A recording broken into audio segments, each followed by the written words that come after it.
I, Verity, 32, female, was living with my husband of 5 years before things took a bad turn. Things were great for us in the beginning, but everything changed once my husband, Bernard, got a promotion. I noticed that he was being very cocky and arrogant, and I even began to notice him distancing himself from me. I talked to my mother-in-law, who I trust very much, about the situation. I really don't know what's wrong with him. Have you tried talking to him about it? Yes, I've done that many times, but he always brushes it off and acts like everything's fine. And when I suggest stricter means, like going to a couples counselor, he gets really angry. Oh, goodness, that doesn't sound at all like my precious Bernard. Yeah, maybe because you coddle him too much, and those rose-colored glasses you got on prevent you from seeing the truth. Anyways, things were going awry for some time after he got his big promotion. A couple of months after enduring his insufferable behavior, I found some alarming news on Bernard's phone. I was cleaning the bedroom and I noted that he had left his phone dangerously close to the edge of the bedside table. I moved it, but at that moment I saw him getting a text from someone named Pizza Hut. How peculiar, I thought to myself. My curiosity got the better of me, and I opened the message to see a slew of horrid things going on. My husband was cheating on me. I saw the myriad of texts and inappropriate pictures. They were flooding my eyes, and it was all so overwhelming. At that moment, I heard some heavy footsteps coming towards the door. I quickly locked the phone and put it back where I found it. Bernard came in. Verity, where the hell are my socks? They're here, darling. I was just tidying up the room a bit. Why do you look like you've just seen a monster? Because at that moment I had just seen a monster. Standing in front of me was no longer my sweet Bernard, rather an unrecognizable beast who managed to ruin my whole life and shatter my whole heart in mere seconds.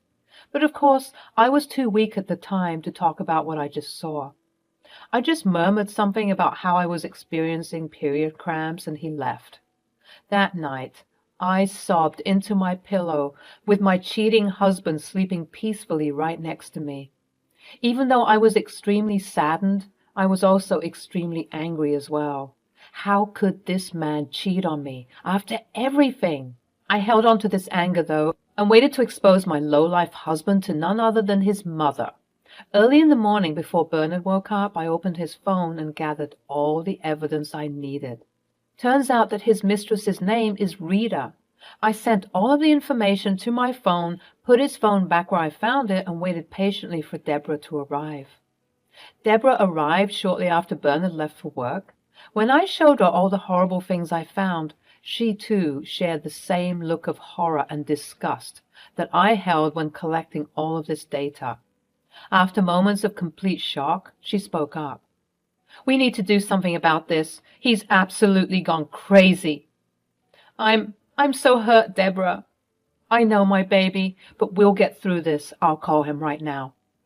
Deborah proceeded to call Bernard. She put him on loudspeaker. Bernard, I swear to God, all of this better be some stupid and sick prank, because if any of this turns out to be true, I don't know how I will look you in the face again. Mom, slow down. What are you talking about?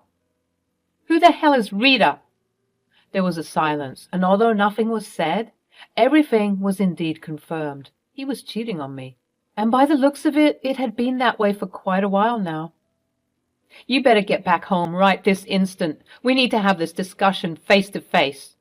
Deborah hung up the phone, and for the next 30 minutes, while waiting for Bernard to return, I was completely inconsolable. Bernard finally arrived home, but he appeared to have a special surprise with him. He brought Rita. What is the meaning of this? Is this the wench? Don't call her that, Mom. I love her. What did you just say? Yes, Verity, I am sorry you had to find out this way, but I guess now is about as good a time as ever. I am in love with Rita. She makes me happy. Lately, I've realized I am at a higher status than most of the things of my past life.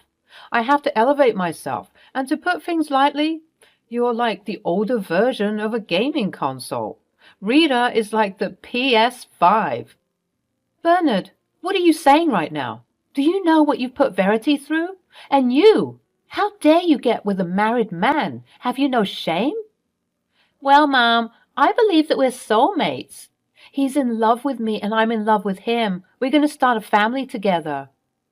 Oh, so you think that you're going to change this man? Newsflash, honey, a cheater will always be a cheater. And based on what he's just said, he will always be searching for the bigger and better and newer thing. You're not special, sweetie. Take my advice and leave now before things get worse. I can see that you're young. You still have your life ahead of you. You can't be tied to a sick man like this. Enough! I know you're hurt, Verity, but it's not my fault you let yourself go. You have to understand, as a man, I have needs. And Rita gives them all to me. I guess this all goes without saying, but I want a divorce. As if my heart couldn't shatter any more, it miraculously did. I was too stunned to say anything. Again, I began to zone out of this dreadful situation, but in the peripherals of my mind, I could hear barely audible shouting from Deborah and Bernard going back and forth. After some shouting, I received a text from my family lawyer. A great uncle of mine had recently passed away, and part of his will indicated that once the inheritance money had been properly divided amongst the appropriate individuals, only then will the actual amount be disclosed to the recipient. I found this to be particularly annoying, but that was just my great-uncle Henry. He had a knack for being dramatic. The text read, Dearest Verity, as always, I hope you're well. As you know, your great-uncle Henry has left some inheritance money for you, but unfortunately, it's going to take a bit longer than expected to process the proper funds. Some of your family members are arguing about who gets to keep what. Please call for further clarifications if need be. Take care. Knowing my crazy and toxic family, I highly doubt that there'd be any money left over for me. I was always last place, and the same rang true for my failed marriage. I zoned back in to hear more commotion. Verity, are you even listening? What is there to listen to? Bernard has shown us who he is, right? He doesn't want to be with me anymore, right? That's that. I can't fight for someone who won't even fight for me, for us. But I will say this, Bernard. By the time your karma is finished with you, you will wish you'd never been born. I'm done here. And with that, I gathered up whatever strength I had left, went to my room to pack up some of my things, and walked out the front door. As I was leaving, Deborah was calling after me, assuring me that everything would be fixed. Bless her heart. She still believed that part of her sweet baby boy was still alive, but alas, all that I saw was a hollow shell of a man. For the next couple of weeks, I rented cheap motel rooms, and all the while, Bernard began processing the divorce papers. Bernard had friends who could help speed up the process. He acknowledged that this was hard for me, and he wanted to speed up this process as fast as possible so that I didn't have to suffer any longer. Sounds to me like a guilty conscience. At this point, I was so drained. I had cried all of my tears out. Not long afterward, approximately 6 months after the debacle went down, Bernard and I had officially been declared as divorced couple. Throughout the whole debacle of who would get what and what would be split, I decided to be cordial about everything. Part of the reason why the process was fast was that, surprisingly enough, we were very agreeable about most things. Bernard, being the selfish guy he was, wanted to keep most of his money, knowing that I didn't have a dime to my name, considering I was a housewife. Even though this was the case, I desired none of that money, because it was the same money that caused him to be so selfish and evil. Well, I guess that settles it then. It was nice knowing you, Verity. I hope you take care of yourself. I hope you rot in hell where you belong. I have no desire to keep in contact with you, so please refrain from doing so. Have the day you think you deserve. I stomped off, obviously jaded and hurting still, but I was picking myself back up again. While I was still legally married to Bernard, I used the money in our shared account to kickstart a small business I had in mind, a little cafe that I began to rent. It was a way for me to make money since I knew that I would be getting little, if nothing, from this divorce settlement. As I was walking to my apartment complex that I began renting shortly after kickstarting the business, I received an email from George. I was very confused by this, as I wasn't expecting what I read from the email. Dearest Verity, my apologies once again for the awful marital situation you're going through, but I have some good news to share with you. Please contact me at your earliest convenience. 3 hours later, George and I were meeting at my quaint little cafe to discuss whatever news was so important that he couldn't tell me on the phone. Hello, George. I hope you're well. Hey, Verity. I can tell that you're hurting, so I'm not going to take up much of your time. Let me cue to the chase. You've got the inheritance. What? What did you say? You heard me right. You've got the inheritance. I'm so sorry that everything had taken such a long time to finalize. You see, the truth is, your great-uncle Henry appeared to have left most of the money to you. This is a letter of his that you need to read now that all of the conditions have been met. The letter read as follows. My dear Verity, I know life has been unkind to you. You have always been put in last place by both friends and family, but I have decided that enough is enough. No more will you be subject to pain and humiliation. Please accept this inheritance money and use it to ameliorate your life in the best way that you can. Knowing your toxic family members, they most likely won't be too happy with the distribution of funds, but I don't care. All I care about is your health and well-being, which is why, if you are reading this now, you now know that all of the money you are about to receive is wholly yours. You shan't go through any troubles or negotiations with people. I wanted to exempt you from this messy process, hence why you are receiving this money now. I know you are going to do wonderful things. All my love, your great-uncle Henry. By the time I finished reading the letter, I was sobbing.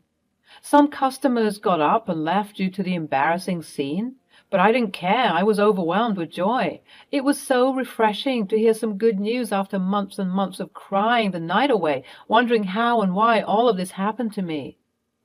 How much is it? It's $170,000. I gasped. That was a lot of money. In fact, that was more than enough money to help me continue to grow and expand my business. I thanked George profusely for his loyalty and kindness, and he went on his way. That night, I called Deborah to tell her everything. You said the amount is how much? Yep, you heard me right, Deborah. We were still keeping in touch despite everything, as I mentioned. I trusted her. At least for a while, because what she did next was completely deplorable. I woke up the next morning to a slew of angry texts from none other than Bernard. Literally less than 24 hours after telling him not to contact me again, here he was contacting me. Despite my better will, we decided to meet up to discuss whatever it was that was pressing him. I guess part of me still had hopes that things would change. We met at my cafe. So, this is the infamous cafe. It's cute, I guess.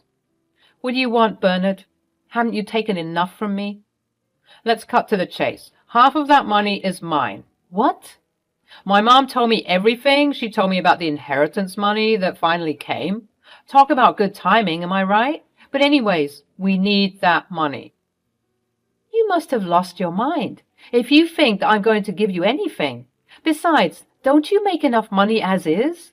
What exactly is your obsession with me? Why didn't you care? I was breaking your heart, and you didn't even bat an eye. What are you talking about? You knew I was a wreck. You were literally behind the wheel for all of the turmoil you caused me. You watched me suffer. What else do you want from me? When will you be satisfied? When you see me in my coffin? Enough. I don't have time for this. Just give me my money, and I'll be on my way. I need the money for my wedding to Rita. What exactly makes you think that you're entitled to this money? Are you sick in the head? The inheritance situation was happening whilst we were still married, so technically that money belongs to me. I paused. I felt embarrassed. I didn't know the technicalities like that. Was something like that possible? So, give me my money. If I'm ever going to give you any money, we'll need a lawyer present. I've heard what you've said. Go home. I will contact you in the morning. Bernard begrudgingly left, angry because he couldn't control me any longer. If we'd still been married, I would have given him my kidney if he asked me, but now I can't even look this man in the eye without feeling disgusted. In the morning, I called George, as well as the lawyers who were helping us out with the divorce. I explained my situation, and everyone agreed in unison that what Bernard was doing wasn't logical or right, because the inheritance money was finalized after signing the divorce papers, and any money that comes my way is mine, which is exactly what I thought. But Bernard tried to gaslight me into believing that I owed him anything. Angrily, I drove to the house that I used to call home for 5 years, and I knocked on the door. Eventually, someone answered. "Oh, hell. Move. I'm not here for you. I'm here for your evil fiancé." "What is the meaning of this? Don't you dare come into my house and cause a ruckus." "Oh, you mean our house? The house that we built together. You have a lot of nerve treating me the way you do, as if I wasn't good to you. I genuinely believed that you should get your head checked because there are some screws loose. Where is your mother?" At that moment, like clockwork, Deborah came out of the kitchen. "Now, what's all this noise I'm hearing?" "Deborah, how could you do this to me?" "What do you mean?" "You told your trifling son about the inheritance money. What for?" "Don't speak to me about my son that way. And I told him because, well, I believed that perhaps we could partake in some of that money. I should have known where Bernard got his cheating habit from. I guess the apple didn't fall far from the tree. All of you are sick. You're trying to siphon money from me? I'm struggling to keep afloat, and something good has happened to me for once in my life, and you people want to take that away from me. Well, too bad." I went on to explain to the bumbling fools that the money I got was completely mine, and that because the divorce papers were signed, there was no way for any of these people to get their grubby hands on my money. Of course, Bernard didn't like this news at all, and he proceeded to go on a little rampage, yelling and cursing and even breaking things. I did see his true colors because you won't believe what happened next. Bernard got into his car and began to drive off. I thought that we were done arguing and that he went somewhere to cool off, but when I arrived at my cafe, I found my store had been vandalized. The windows were broken and most of the furniture was damaged. I immediately knew who did this, and I called the perpetrator. "Bernard, really, you vandalized my shop?" "It had to be done. You aren't giving us the money. Maybe now you cooperate. I know that you don't have security cameras, so good luck trying to press charges." Wow, just wow. I cut the call and proceeded to call my good friend George to assess the situation. George began to laugh. "We got him now, Verity." "What do you mean? He's ruined everything. He's ruined my life, and even if I fix it, he'll come back again and again." "Don't you see, Verity? We can sue him for this. And with that being said, we can also renegotiate the terms of your divorce settlement." "What? But I don't have evidence." "Yes, you do. There's always evidence."